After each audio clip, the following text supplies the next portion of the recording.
What is going on, everybody? Welcome back to the Crew 2, and in this video I'm going to be taking a look at the Forsberg Racing Nissan 350Z Roadster, which will be part of the Motor Pass here. And to be honest, I know a lot of players are kind of wondering if the Motor Pass is like worth going after, like you're maybe wondering if I should even level it up. And to be honest, I would level it up just for this vehicle here because a Nissan 370Z is going to be well worth using in every way. Now, I did take this thing into multiple different drift events, and I'm honestly pretty impressed with this vehicle so far. There's one thing I did notice about it that might annoy some people, which I'll get into here in a second, but I would say this car is well worth going after. It has incredible stability. It's also pretty fast, and well, it can drift really well and hold a drift and not really struggle doing so. One of the best things about this car as well is the fact that, like the 370 Pro Drift here, you literally do not have to touch anything in this car, which I think is just awesome. You literally could just jump into it and go jump into the drift events and do really well. I was getting over 600,000 points basically on each of them, which is going to be pretty dang impressive because a lot of the time with a lot of these other vehicles in different classes, including the drift class specifically, you will definitely have to jump into these cars and really go try to get them to really drift and or keep stability when doing so, whether that's lowering the tire grip or going after like the comp rear or like the ARBs and all that. You normally do have to mess with these cars a good amount, like the Lancer Evolution here, for example. This car was kind of annoying to get it to drift, but I finally did because, you know, this thing is all-wheel drive. But going after something that you really do not even have to touch is going to be huge on pretty much anything in this game, because I know a lot of players aren't big fans of really going after like the pro settings, which I really can't blame you. Now, one of the only things I did notice about the Nissan 350Z is the fact that this car might be a little bit slower than the Pro Drift in some ways because, well, this vehicle has 700 bhp, and then the lovely 370Z, which obviously has a GTR engine in it, is going to have 1300 bhp, which you could definitely see a difference when racing them. I was actually testing out the 350Z earlier, and you could definitely tell the difference in speed with the vehicles overall, but personally, I really didn't find this to be much of an issue with it. Now, if you were wondering, you really can't customize anything on this car because, well, it's already heavily customized for that matter, but you can add liveries like tires and smokes and all that good stuff to the vehicle if you really want to. But for me, I'm probably not going to do all that crazy stuff to the car because I really do love the look of this thing.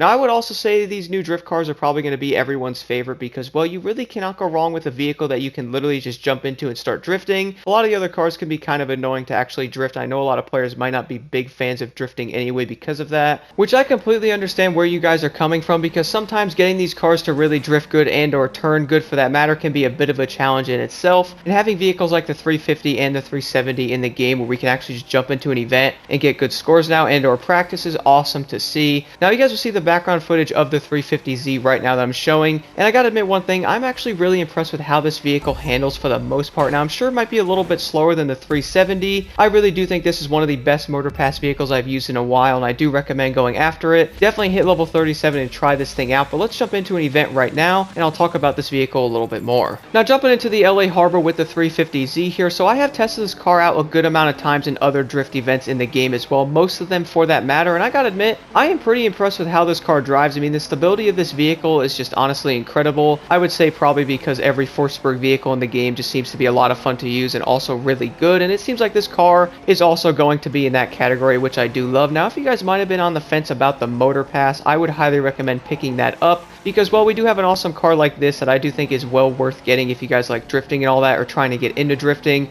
I know this and the 370 are probably going to be your best option for that. And then we also have the GTR, which is a really good car as well. Now, one thing I do want to mention is we are going to have a new car here that you can literally jump into any drift challenge with, and you do not have to touch the settings on it, which I personally find this very awesome to see because, well, it'll give a lot of players a chance to not only improve, but also newer ones to get better at the game as well, because we all know the drifting in this game can be really wonky to get used to, and the cars really do not help trying to adjust them to get them to drift for that matter. I notice sometimes the cars are really bad. Even tuning them for a couple hours on end at times, I was noticing that the cars are just not that good, and or just I just do not like them. I ended up reverting to the RX-7 a long time ago, and then once the Pro Drift came out, I'm like, wow, so this is what one of these cars really do feel like. So the fact that we do have a car now that you do not have to mess with the settings on, I think is huge, and will give a lot of players a chance to get better at the game. And it'll also make it a lot more fun too, because you could probably improve in different ways as well. Now, if you guys are running manual, which I do recommend trying that out with the drift vehicles, I noticed the 350 here seems to do really well with the shifting on this car. So for me, I've been noticing second to fourth gear is going to be your best option with this vehicle. Now I could shift down into second on some of these turns and then shift right back into third and sometimes into fourth depending on how it might go, but I noticed the car can pretty much grab the turns a lot easier, and I find the stability of this vehicle when shifting to be absolutely incredible. But let me know what you guys think about the 350Z in the comments below. Have you guys tried this car? Do you plan on trying it more? I would say either one of these Nissans are going to be a really good option pretty much for everything, because both of these cars seem to be really good in basically all the aspects of drifting. Let me know what you guys think about these in the comments below, and I might end up doing some type of comparison video versus the 350 and 370 in the future.